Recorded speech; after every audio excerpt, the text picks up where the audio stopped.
It's been 6 weeks now since 2 Detroit police officers were wounded and a suspect killed during a shootout on Linwood near McGraw. One officer was left in critical condition. But why did Detroit EMS not respond for nearly 3 hours? As Fox 2's Charlie LeDuff reports, there are allegations of a cover-up.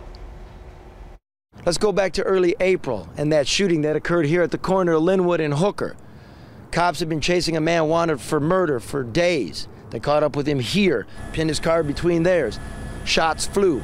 2 cops down, the perp bleeding from his head inside his car.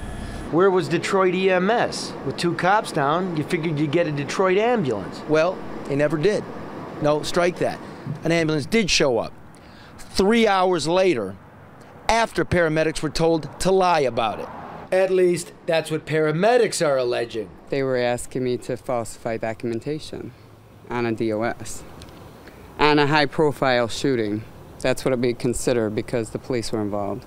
Originally, they were sent to fire headquarters to falsify documentation to just do a report without making patient contact. To say they showed up on that scene where the cops were shot. Correct.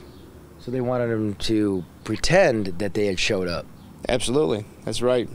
For what? PR purposes? Investigative purposes? Well, nobody wants to get caught up in this stuff. So everybody wants to cover themselves and just wash their hands of everything and just move on. Detroit EMS is a joke, a deadly joke. The cops know that. That's why they transported the fallen officers in their cars. But it's so bad that an ambulance wasn't dispatched to tend to the suspect bleeding in the front seat for 2.5 hours. He was in the car. And then 3 hours later? He was still in the car.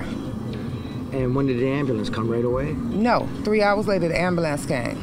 But before the ambulance made the scene, Medic 6 was diverted to headquarters for a meeting. And we never made the scene because they stopped us in, midway there and then told us to turn around. But on the paperwork, they wanted you to say what? To confirm it was a DOS. So they wanted you to confirm that dead on scene, but you'd never been there, so they wanted you to fake some paperwork? That's what it sounded like. Adams and a partner were called to headquarters to hash it out. What the brass didn't realize was Adams was recording the conversation. Listen to the chief of EMS agree that it was inappropriate to ask him to sign the documents. I agree with you 100%. It's inappropriate to tell somebody to complete a run sheet based off of third-party information. I agree with you 100%. So why would fire department brass ask paramedics to sign a piece of paper saying they showed up when they didn't? Maybe it's they're embarrassed that they didn't get the call.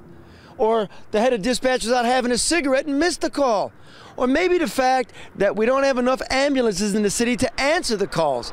There's 8 of them broken down here at the dealership because the city's too broke to pay the bills to get them out.